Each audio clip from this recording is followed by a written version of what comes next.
இந்த வீடியோல அந்த நாடுகளுக்குன்னு சொந்தமா ராணுவமே இல்லாத ஒரு 7 நாடுகளை பத்தி பார்ப்போமா. இந்த லிஸ்ட்ல 7வது இடத்துல இருக்கிறது இந்தியன் ஓஷன்ல இருக்கிற ஒரு தீவு நாடான மொரீஷியஸ். இந்த நாட்டுல ஆர்மிங்கிறதே கிடையாது.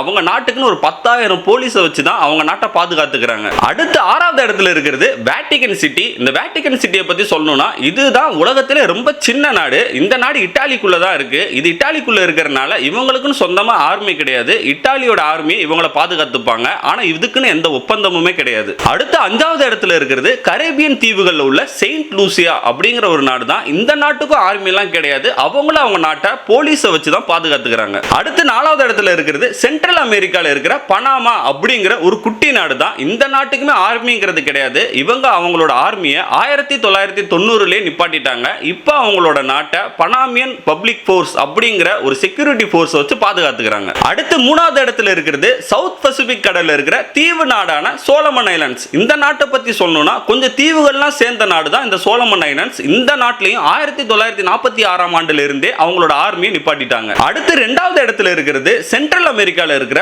கோஸ்டாரிக்கா அப்படிங்கிற ஒரு குட்டி நாடு தான். இவங்களும் அவங்களோட ஆர்மியை 1949ல இருந்தே நிப்பாட்டிட்டாங்க. அடுத்து முதல் இடத்துல இருக்கிறது யூரோப்ல இருக்கிற ஐஸ்லாந்து தான். இவங்களும் 1869ஆம் ஆண்டு வரை ஆர்மி வச்சிருந்தாங்க. அதுக்கப்புறம் இப்ப வரை அந்த நாட்டுக்கு ஆர்மி கிடையாது. அவங்களோட நாட்டு பாதுகாப்புக்காக அவங்க நேட்டோல சேர்ந்துட்டாங்க.